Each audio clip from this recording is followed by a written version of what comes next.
Hey everybody, Breakthrough Health and Life Coach Glenn Hattem here. I'm here with my good buddy Darryll Kelly, who's here to talk a little bit today about his unique experiences in building a brand, building a business, building a life, all simultaneously on a unique journey, the entrepreneur journey, the journey that he's actually has a mission to help other entrepreneurs like myself. He's got a powerful tool and system and people in place right now to help support. He's already living the mission right now, but the expansiveness of what I've been able to just peering in today where he's at is shocking. Shocking in the sense that he's going to turn the market on its head. He's got a great service that, I'm going to build some suspense here at the end of the call. Our talk today, you're going to be able to learn how to get a hold of Darryll and how to access some power tools for your business. But Darryll, welcome aboard. We're here for a fun conversation. Two guys just hanging out. Hey, Glenn, thank you for having me. It's always interesting hearing those intros and I'm like, oh, that's me. That you're talking about. I've been doing about a podcast every 2 weeks. I have my own podcast, but I've been a guest on a podcast about every 2 weeks. And it's always interesting to hear the different intros. And I'm sure everyone hears that when they hear some type of podcast. And it's always funny to hear yourself introduced. And you're like, who's that guy? That guy sounds much better than the actual guy that's behind the microphone here. Yeah, it's like I want to be at my funeral. I want to hear all the like that me? Really? Oh wow, that sounds great. I hope I live up to all that. Right. Well, you definitely do, and then some, and I think people will get that vibe today and get an understanding of what your mission is and how clear it is, and maybe how clear it wasn't necessarily as far as being reflected. The journey always makes sense looking back, but along the way, it's sometimes for us, in our shoes. We have to have a certain degree of confidence when there's a whole lot of uncertainty floating around. And I'm just curious as far as like what, you're an extraordinary example of an entrepreneur, but we all have some similar qualities. And I kind of wonder I'm curious about, what we haven't really ever talked about your upbringing and the type of individual you were, if you were like that straight A student or you were that rebel. But like I'd love for you to share maybe a little bit about how you perceived yourself in your younger days. Myself, I was the guy, instead of selling lemonade, I was selling Star Wars action figures with their heads blown off, at a table. So we all have like creative ways of expressing and getting that entrepreneurial spirit going. So I'd love to maybe have you share, impart just a little bit of those tales. Yeah, no, I'd love to.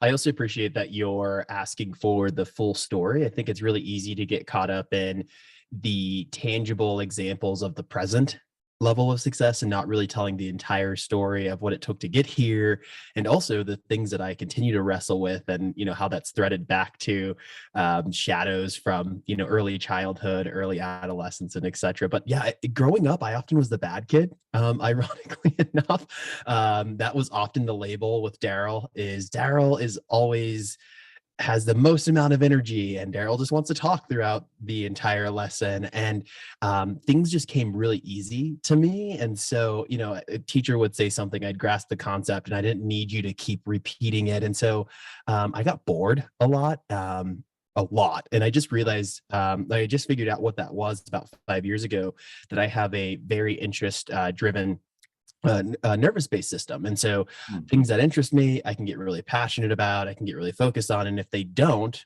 then I'm just like, okay, water off a duck's back. That's not something that is interesting to me. And I found that to be a challenge, growing up, because, when you're in school, it's very conformity. You want things to be normalized, and you're not really conditioned, especially growing up, in the 90s, 80s. It's like you're not really conditioned to go explore what passions you conform, and these desks that like the thing comes down and locks you in. Yes. Well, I had a teacher that actually put I don't know if you ever had this, but they had these little test boxes, these little cardboard test boxes that had 3 sides on it, and it was for the kids that needed to focus when they're having tests. I had that me all of the time. I remember to this day, Mrs. Brown, that was her favorite thing to do to shut me up, if you will. So that's what I grew up with, is being somewhat of an outlier and then being labeled negatively for being an outlier, for being somewhat of a different mindset, a different level of creativity, different approaches. And so growing up, I actually struggled in school because while I would do the things right, I would do it my way versus, the exact way that the teacher would want you to do it. So, if it was a creative writing exercise, I would creatively write. I wouldn't follow the exact template that they wanted you to do. They'd follow creative writing. Does it sound like any other entrepreneurs out here? Does it sound like you guys? Because we're all like to destroy boxes. Like, put me in a box, like, watch me destroy the box, everything but the box. Right. And it's funny because it was one of those concepts where I also would try to challenge it when people would try to put me in a box, and like, oh man, just because you're trying to do this, I'm going to destroy you. So that's how I grew up, and what became a mission. But anyways, it ultimately ended up in me being able to graduate from high school very early, because, once you get into middle school and get into high school, I was fortunate enough to attend some really great private schools where they were able to hone that in a really meaningful way. I had a teacher that said, okay, great. What do you want to do? And I was like, oh, I want to do this level math. I want to do this level English. She said, great, test out, go figure it out. And that was really when things started to click for me. I was in middle school doing, senior math, senior level calculus and algebra, and it just really fit, because the concepts were things that were more relatable to where I was at. And so I didn't feel labeled negatively anymore. It was one of those things where it's like, okay, great. Now I finally was seen. Yeah. And so then it just built and built and built and built from there, because I've always been one of these people that has been, like I said, easy to pick up concepts, easy to grasp things, and easy to just move forward in a really meaningful way and at an accelerated pace. And so I finally had that honed in, graduated high school when I was 16 and a half. And then it's just kind of been a whirlwind from there. It's funny, as I tell this story, I know that it's really easy to go, oh man, that's a pretty easy story. Let me give you some context. We were also homeless during most of this time. My stepdad was an abusive stepdad. So it's like, I'd come home, and I think a lot of that drove me wanting to escape and get out of school so quickly, is because for me, that was my freedom. I can get to my independence. And so as easy it is to look at and go, oh man, like I pick up on concepts really easy. I excelled through school. There was a lot of adversity that I had to deal with as well outside of school. Yeah, so it almost just stoked the fire for you to like if I could get everybody out of my way, I'll be fine. Yeah, absolutely. And then how does that, I guess, when you think about how that's taking you outside of school to, exploring, going and working for, companies or doing your own thing, like you got these like you're probably like me, have like ideas, just flooding your system. At the same time, there's still like there's still some degree of society's conforming that's directing you to make these intelligent, wise decisions, that will lead to, family and building your empire appropriately. Yeah. Well, it's interesting because, throughout school, I continued to be drawn towards it and through a grad school, multiple graduate degrees, I kept getting drawn towards these teachers that would encourage, this self-exploratory side, this accelerated pace, being more open to following my interests and, following that through the curriculum that they have. And then I got met with the real world again after graduating, and I went into a very safe, typical job in consulting. And as you can imagine, right, safe is not often associated with, the fringes, the edges, and pushing boundaries. And so I always had this mindset of, okay, well, if I could just push a little bit harder here, we're going to challenge this or think differently about X, Y, or Z. And so I constantly ended up in situations and circumstances where, I was somewhat of the disciplinary person again. So here I am, this pattern has repeated itself. And what that did to me is it made me feel less about who I am again. So, going back to Miss Brown, I felt like, first grade, second grade Darryll again, where I'm like, okay, in order to survive in this world, I can't be myself. I have to just fit in. And I became the chameleon. And I got really good at becoming a chameleon. Yeah. And it built a very successful career off of being the chameleon. And while the entire time felt like a complete imposter, right? Like I felt like there's this dissonance between, wow, I'm so successful. And I always would feel like someone's right behind me to just rip all that away and go, that's not who you are. I'm going to expose the real person. You're not actually this structured, you're not a great leader here. You're actually blah, blah, blah, all the things that are a part of my identity that I had to leave at the door every single day. It really affected me throughout my career, specifically with my relationship with myself. And I think that I got so wrapped up into my identity at work. And I left a lot of who I am outside of work, that creative side, this really passionate side, this really strong leader. And I left a lot of that out to just fit in and do the exact things that I knew that I needed to do to, progress my career, to conform, if you will. Yeah, Darryll, having done a lot of men's work for a number of years, the common theme that I've experienced and with myself has been, as men we think we've escaped our childhood. We've left the nest, so to speak, and then it comes back in this like haunting, mysterious way. Like, how did I create this over here now? How did I replicate that? This fear-based, inauthentic side of ourselves that's like settling for good enough. And in a certain way, this is collapsed energy that we're in. That's it's where we're most alive is out of the fringes. Right.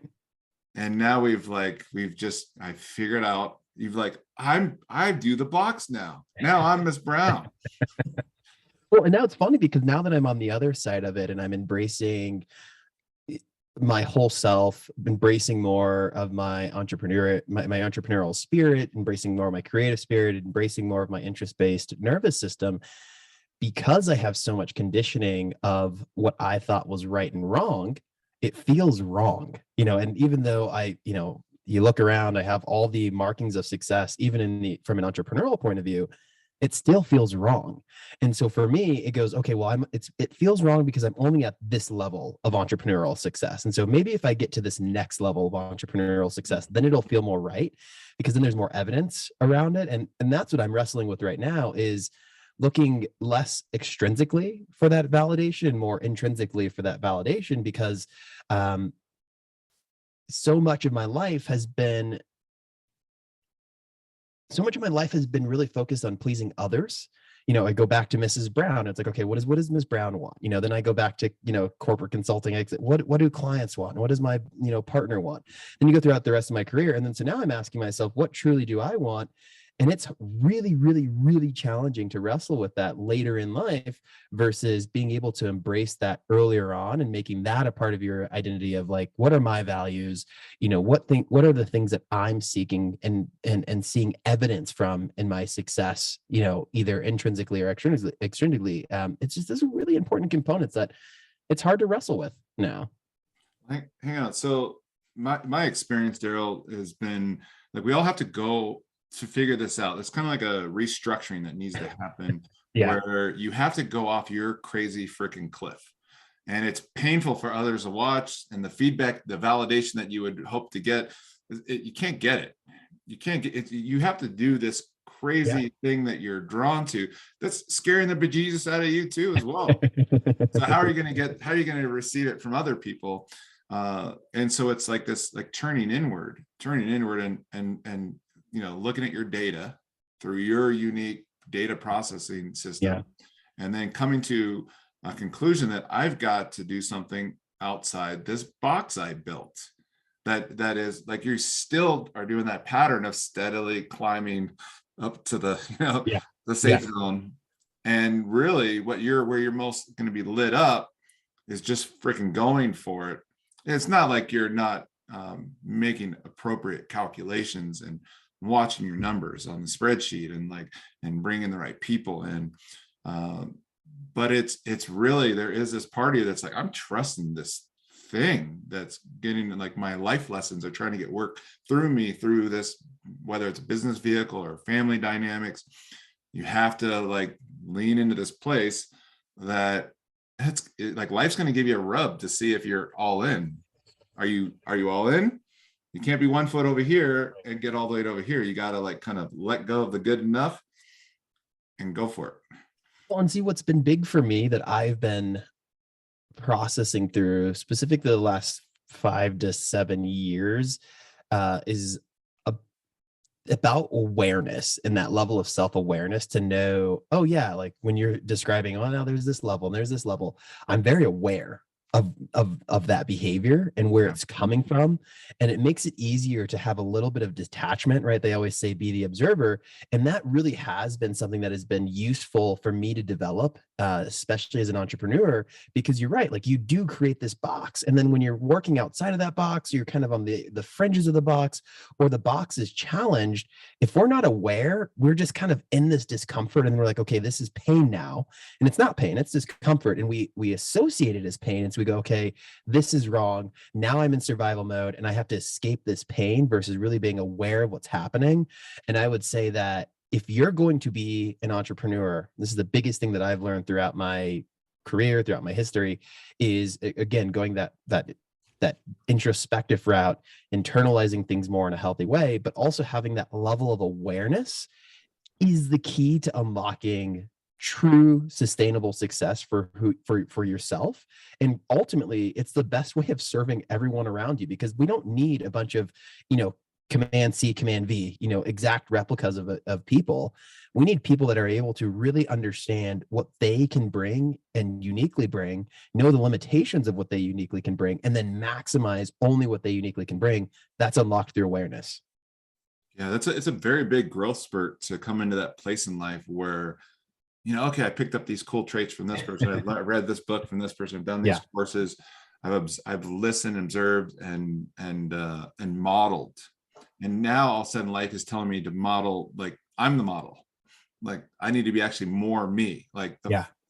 any inch away from the full expansiveness of me is actually going to be to my detriment, and I will not be able to attain. I have to put it all in, all out there. Yeah. And this when you share about like that introspection and this awareness, I feel like what gets unlocked is, it's like what's getting unlocked is a level of like detachment from, like you're watching and witnessing the steps that need to be going on, but there's a certain at peace feeling that I come into experience with, a calmness that when pain is coming on board and discomfort, it's like this is part of the process. I'm being worked through to clean house of things that don't really belong with the full authentic me. So that in a certain sense, that hint earlier of the fraud, syndrome, it's like this process is coming through you,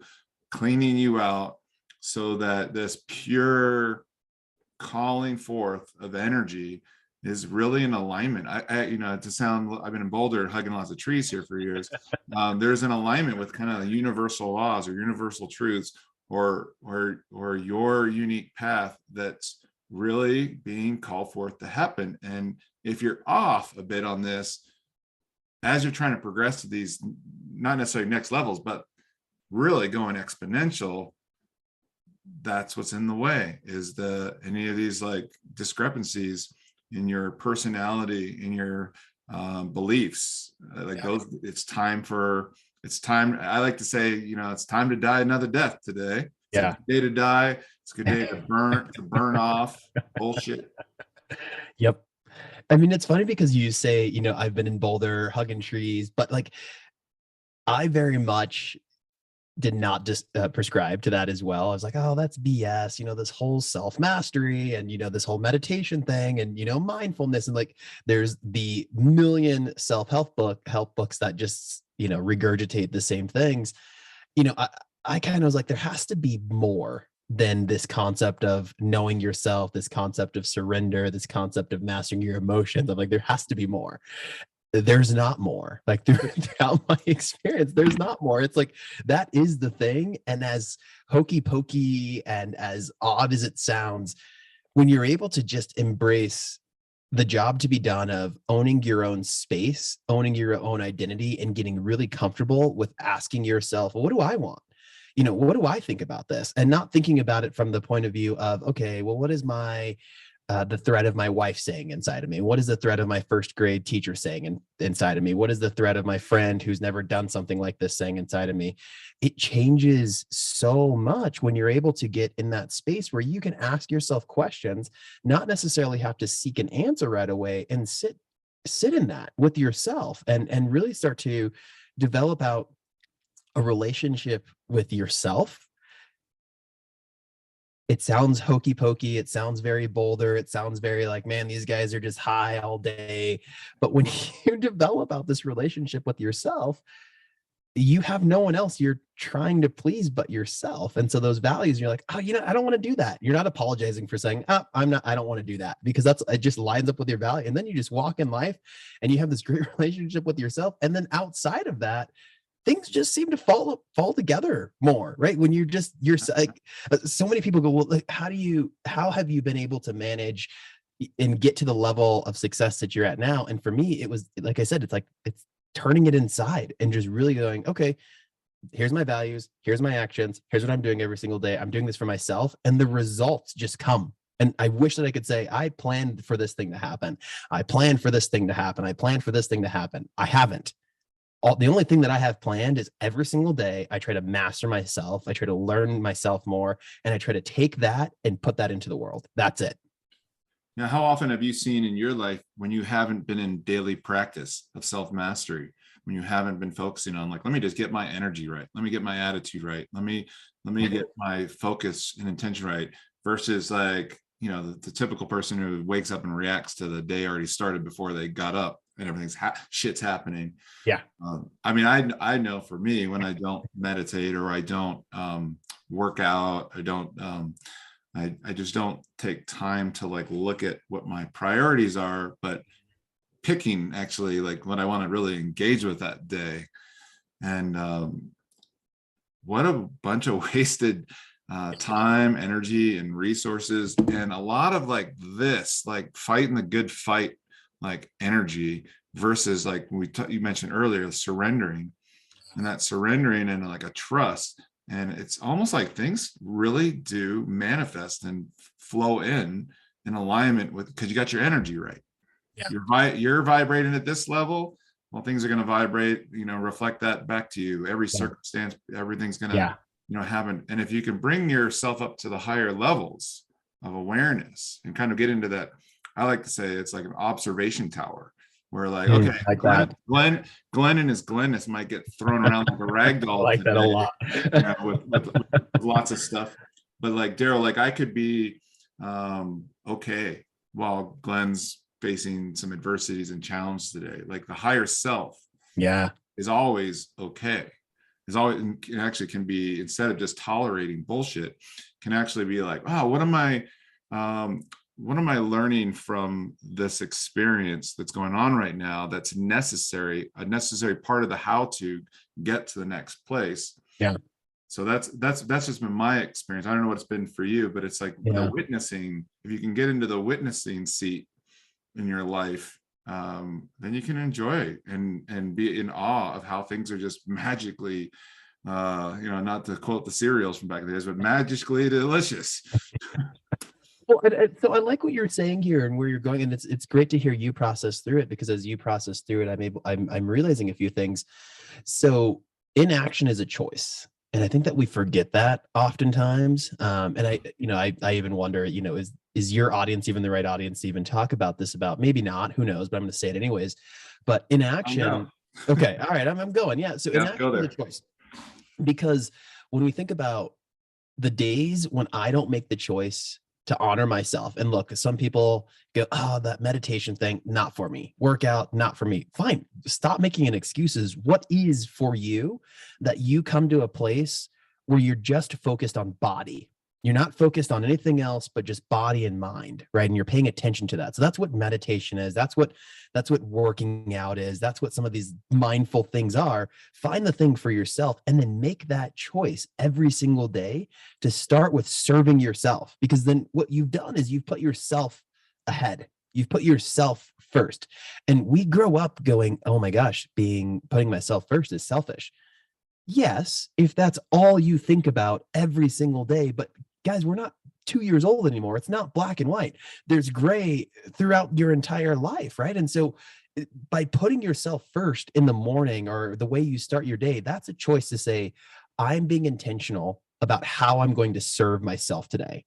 And out of serving yourself really well, you want to have what's called self-control, right? You're setting your day up for self-control. Yep. You now get to serve other people better, right? So you start your day, you have a better sense of understanding, okay, I'm feeling a little odd today. All right, well, let me pay attention to that. All right, I'm gonna go for a run. I'm gonna go for a walk. I'm gonna, go take a bath. I'm gonna go take a shower. I'm gonna have some coffee, whatever that may be. What's that thing in the morning where you can set your intentions, get into a space where you can really set your intentions for the day and make a choice on how you're going to live your day? I don't care if it's 5 minutes.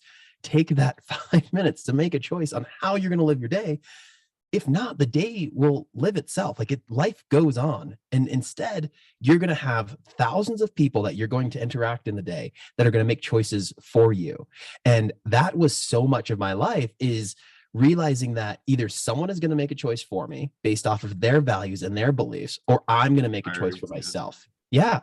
And that'll, I keep going back to this is going to unlock and this is going to change, whatever, take it or leave it. But it makes a difference in your day, because the days where I don't take that 5 minutes, the days where I don't follow my routine, the days that I'm not in it, I am awful to everyone around me. I don't know why I'm short with my kids. I don't know why traffic is bothering me the way that traffic is bothering me.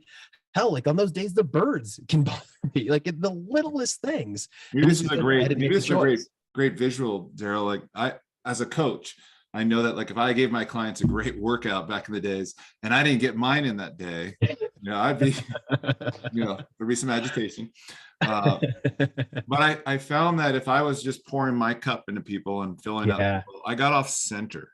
This behavior, if you can visualize getting off center, pouring yourself out to fill someone else up. So I try to kind of take on a chocolate fountain. It's my job to just be filling myself up, and I like that a lot. So people can come up and just fill their cup from me. Because so when I work out, when I was younger, my vanity, is all about, me.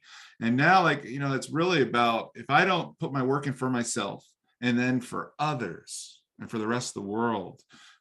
So I always think of I've got to fill up myself with a lot of resourcefulness. I got to get me good and then have enough to overflow for everybody else. Yeah. And then know when you're on empty, when you're on reserve and you're I'm no longer good to anyone else. I need to go fill myself back up so then I can overflow. I really like that chocolate fountain a lot.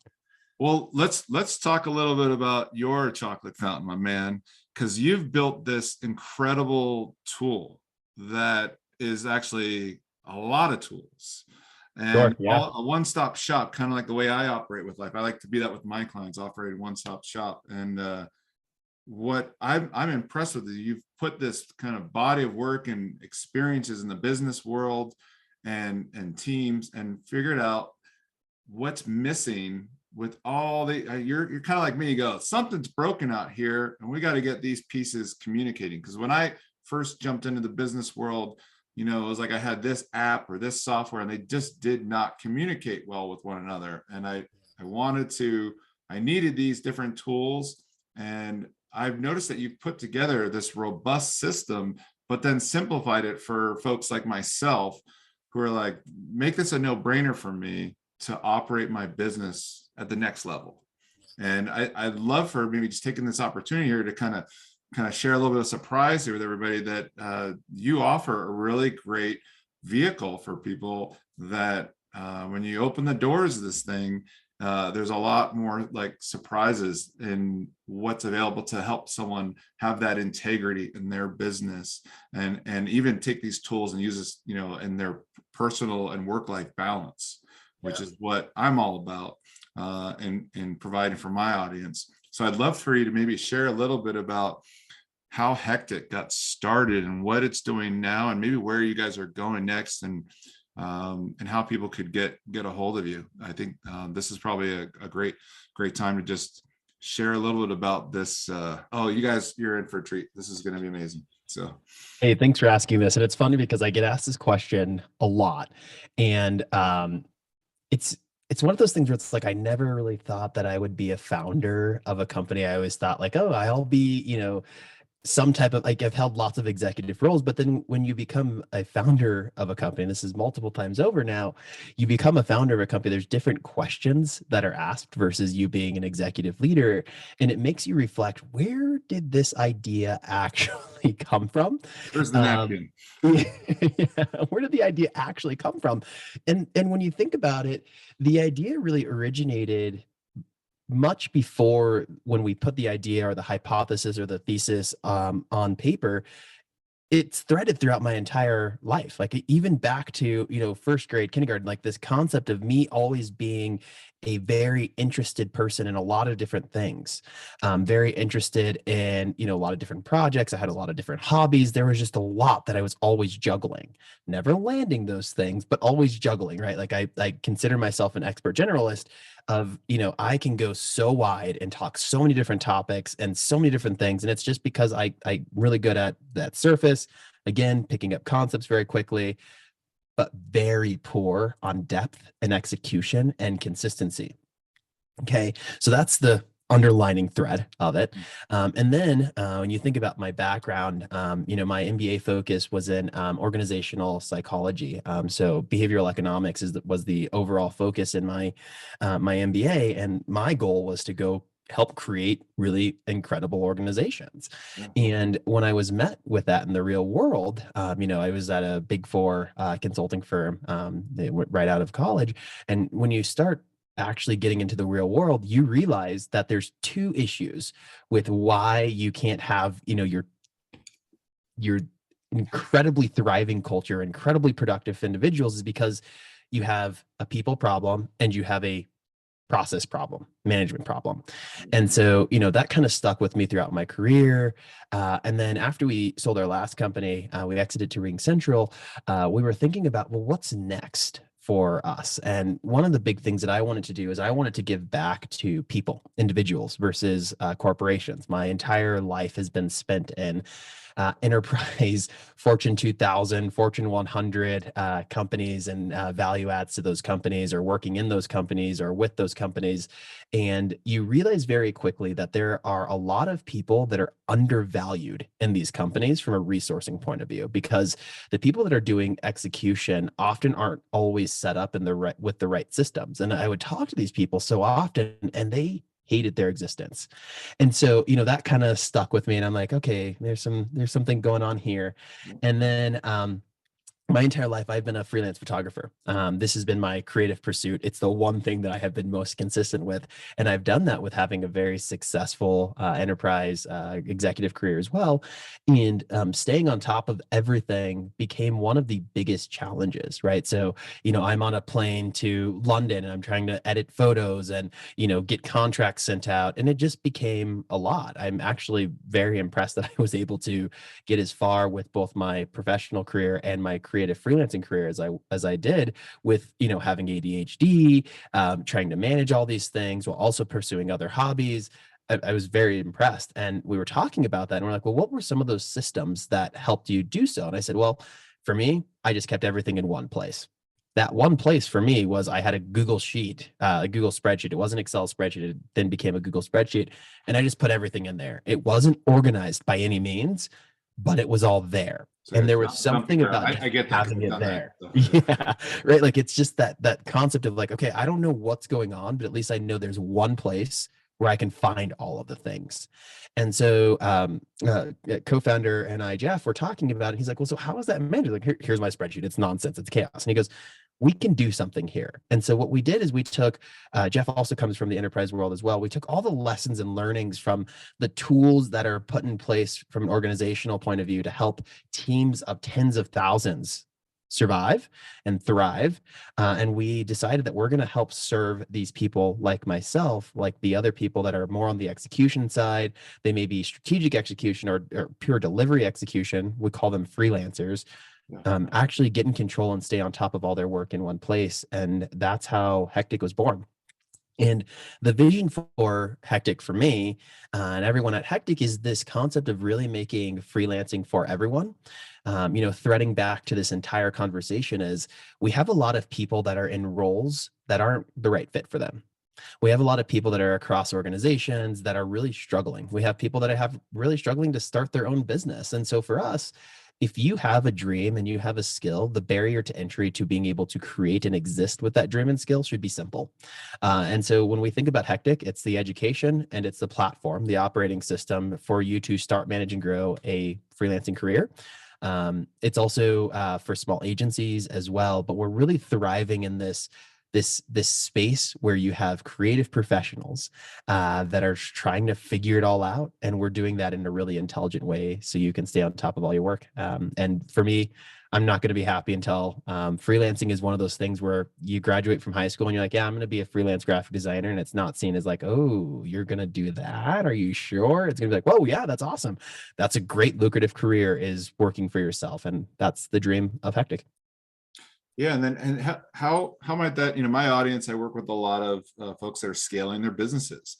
They're used to, they're kind of down a rabbit hole of these, some of the tech they're using some of the technologies, but they don't realize they're a bit outdated. And there's a lot, there's better communication, and there's kind of a one-stop shop where you've got all those tools, cooperating. How hard is that for, a business owner who's busy with a lot of things, but it's like, I'm ready to take my business to the next level.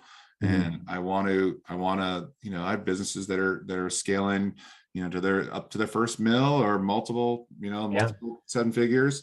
The challenge that a lot of these folks have is how they're managing not just, their business, but their personal life. They intersect. Because as you and I just spoke about, is like, how am I setting my day right up?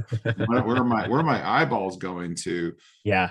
To from the evening before to that morning to checking in during the day, how you're doing. Maybe speak a little bit to that, because I think that'll be really relevant to my audience. And yeah, so we have this place, it's called home base, and in the home base there's a focused view, so you can stay on top of all your deliverables. And so basically it's taking all the components from project management to invoicing to client management to your client CRM, and it's bringing it up in a focused view. We call it the home base.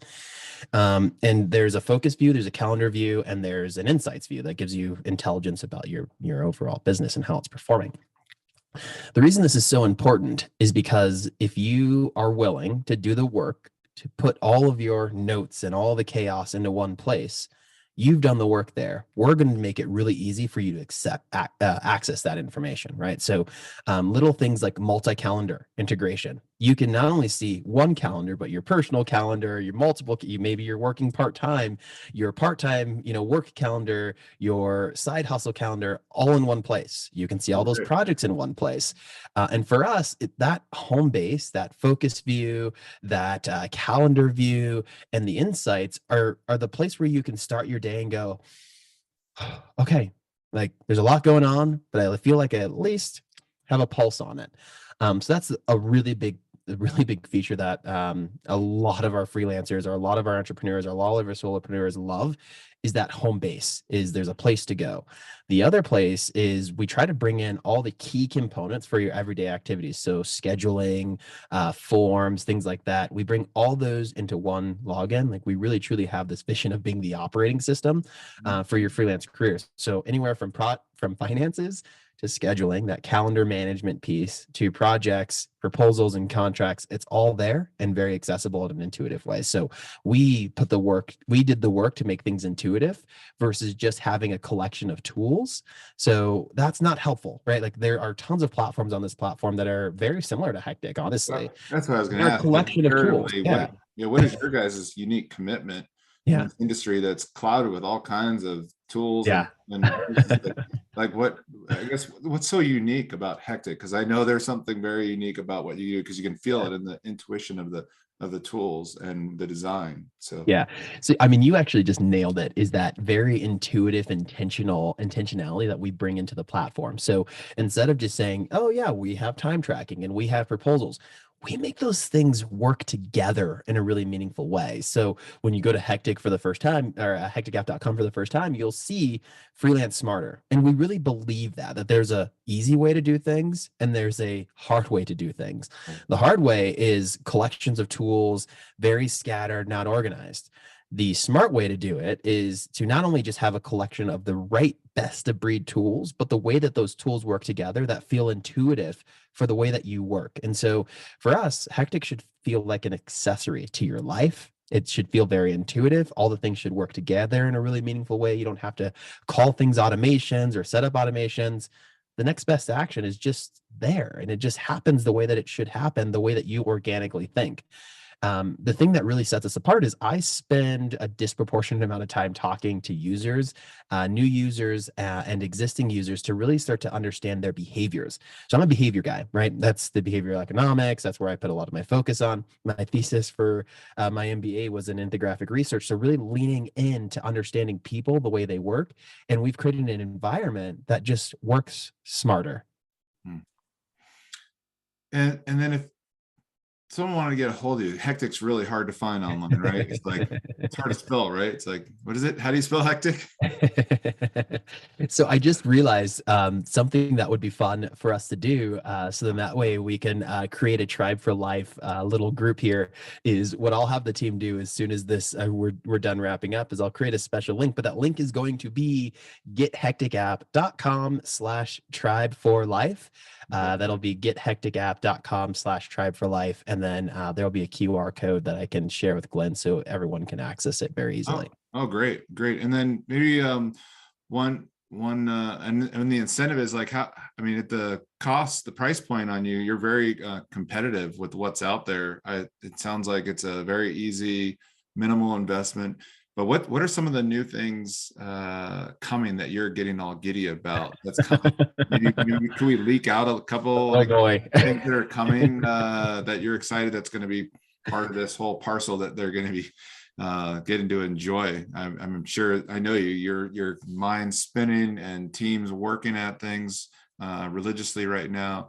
Yeah. But what's coming in the forefront here, maybe? Yeah, and actually, I'm glad that you referenced the pricing piece. I should probably talk about that more. I forget it often, honestly, if I'm being fully transparent. But Hectic is free. Our Essentials plan is free, and so free.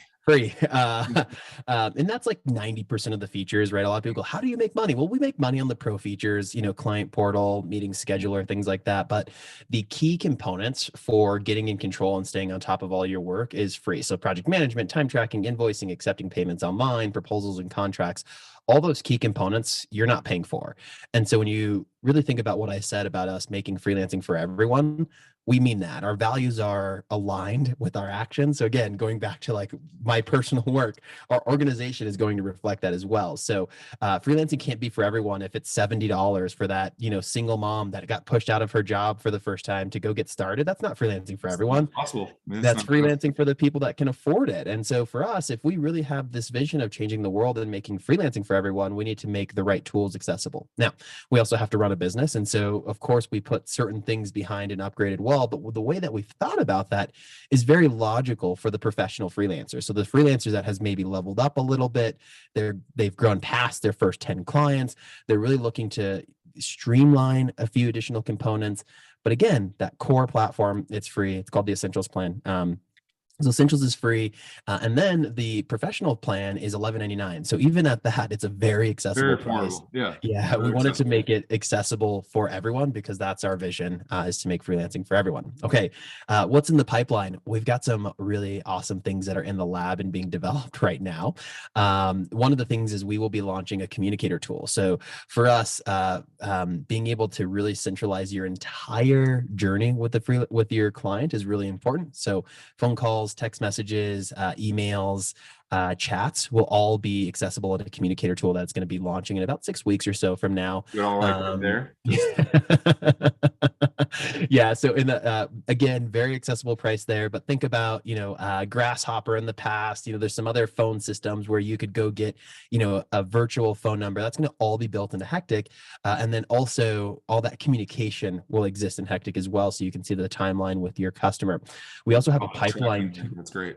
Yeah, call tracking, that all that components. And then you don't have to share your number out, your personal number, and you can have a dedicated number that will track all the communications and things like that.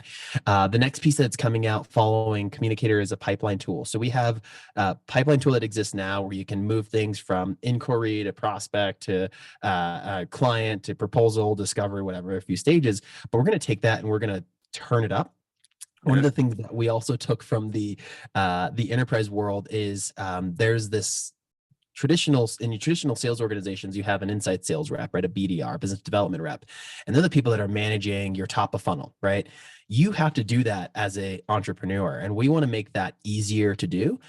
So there is going to be a really revolutionary pipeline management tool with automations and follow-up components, and then also you understanding some of your pipeline intelligence with average time to close and things like that is coming as well. So again, really intuitive, innovative features to making freelancing a lot easier and more accessible.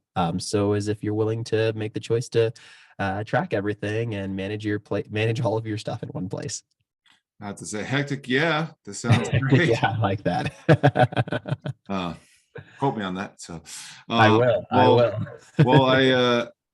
Darryll, I think this has just been a great conversation. I'm going to invite you back again for another conversation just to share even some of the successes I've had using your tools and systems and how that's operated in my world. I think it might be helpful for I'd love that for users as well to get on board and sharing my personal experience. But today's been just tremendous amount of value. I took a lot of notes today. I'm sure our audience did as well. And I just wanted to say, thank you for being here. And I'll make sure I get the information accessible to everybody. But it's Hectic, HECTIC, correct? Yeah, Get Hectic, HECTIC, getahecticapp.com. And then, like I said, there will be a gethecticapp.com/tribal4life for everyone to sign up and just keep following Glenn and what he's doing. I really like the impact that he's having, the conversations that he's having. I think they're really important. There's so many podcasts and new shows that are coming out. And what I'm enjoying about what Glenn is trying to create specifically is access to the right stories with the right people that are very healthy, that aren't your typical high visibility people that you've seen 17 interviews with. It's all of us, right? Like, just because you're not the elite, the Grant Cardones of the world, or you've wrote a book, doesn't mean that you're not a successful entrepreneur. And I like that you're threading that really well, making it more accessible for everyone on your side. Right. Now Grant Cardone's gonna be knocking on my door. Yeah. But he'll have to tell a different story. He will. Thank you, brother. Thank you so much. And thank you everybody for listening in, and just tune in for the next episode. Thanks for having me. Cheers. Thank you, brother. Okay. Bye-bye. Let's hit this.